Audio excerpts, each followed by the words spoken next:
कसं तू आणि दादा नवरा बायको म्हणून राहत होतात. हा, मी तुला वहिनी म्हणत होतो. ते सगळं आठवलं ना मला, म्हणून निघालं, बाकी काय नाही. नाव काय म्हणालस तुझं? आदित्य. आदिनाथ माझे धनी आहेत. बाय द वे, हे काय सारखं धनी धनी धनी? इकडे तुम्ही माझा नवरा बनूनच आलात ना? काय म्हणलंय तुमचं? माझा समजा स्वयंपाक झाला तर तुम्ही कापतच बसलात अजून.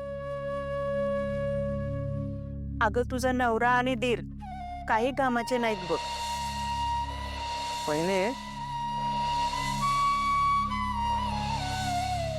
पारू, एखादी खरी बायको करते ना तशी मालिश केली असतो. मला बी ते लई आवडायचं.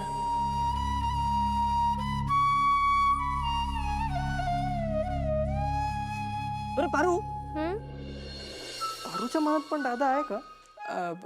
पारू, आज जेवायला काय बनवते? आदित्य सरांच्या आवडीची अळूची भाजी. शी, आळूची भाजी काय भाजी आहे का? तू एक काम कर, तू बटाट्याची भाजी बनव. ठीक आहे, मी बटाटा आणि अळूची भाजी दोन्ही बी भाज्या बनवते. पारू, अगं जेमतेम 4 लोक खातात घरात, त्यांच्यासाठी 2-2 भाज्या कशाला? आणि एक दिवस नाही बनवला दादाच्या आवडीचं तर काय फरक पडतो? बरं मला सांग, स्वीट मध्ये काय? तांदळाची खीर. शिट, काय झालं? कापी बराबर झाली नाही का? नाही, कॉफी छान झाली आहे. तांदळाची खीर दादाला आवडते म्हणून बनवतेस का? बाय. अच्छा, मग एक काम कर, तांदळाची खीर नको बनवूस, मला आवडणारे गुलाबजाम बनव. ठीक आहे, मी खीर आणि गुलाबजाम दोन्ही बनवते. परत तेच. अगं 4 लोक खाणार, 2-2 स्वीट कशाला पाहिजे?